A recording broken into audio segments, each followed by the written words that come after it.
புதுச்சேரியில் புத்தாண்டு கொண்டாட்டம் காரணமாக நகர பகுதியில் வாகனங்கள் செல்ல தடை விதிக்கப்பட்டுள்ளதால் பொதுமக்கள் அவசர சிகிச்சைக்கு கூட செல்ல முடியாத சூழல் ஏற்பட்டிருப்பதாக அதிமுக சட்டமன்ற கொறடா வையாபுரி மணிகண்டன் குற்றம் சாட்டியுள்ளார். கொரோனா வைரஸ் தொற்று காரணமாக பல்வேறு மாநிலங்களில் புத்தாண்டு கொண்டாட்டத்திற்கு தடை விதிக்கப்பட்டுள்ள நிலையில் புதுச்சேரி கடற்கரை சாலையில் புத்தாண்டு கொண்டாட்டத்திற்கு தடையில்லை என்று புதுச்சேரி அரசு அறிவித்துள்ளது. மேலும் புத்தாண்டு பாதுகாப்பு முன்னெச்சரிக்கை நடவடிக்கையாக புதுச்சேரி முழுவதும் போலீசார் பல்வேறு இடங்களில் தடுப்புகளை அமைத்து நகருக்குள் வாகனங்களில் செல்ல தடை விதித்துள்ளனர்.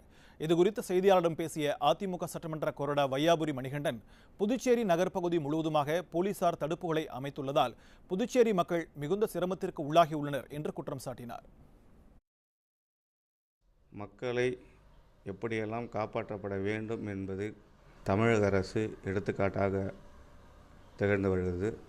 ஆனால் புதுவை மாநிலத்திற்கிற ஆளுகின்ற காங்கிரஸ் திமுக அரசும் அதன் முதலமைச்சர் நாராயணசாமி அவர்களும் உள்ளூர் மக்களை பற்றி ஒரு துளியளவும் கவலைப்படாமல் புத்தாண்டு கொண்டாட்டத்தை மிக விமர்சையாக கொண்டாடியே தீர்வோம் என்று ஒற்றைக்காலில் நிற்பது அனைத்து இந்திய அண்ணா திராவிட முன்னேற்ற கழகத்தின் சார்பாக வன்மையாக கண்டிக்கிறோம்.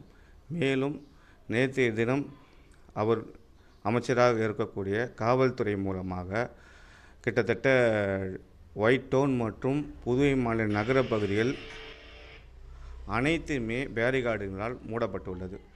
இன்றைய தினம் ஒயிட் டவுனில் இருக்கக்கூடிய நகர பகுதியில் இருக்கக்கூடிய சுமார் 20,000 குடும்பங்கள் தாங்கள் வீட்டுக்கே செல்ல முடியாத சூழ்நிலையில் இன்று தவித்து வருகிறார்கள்.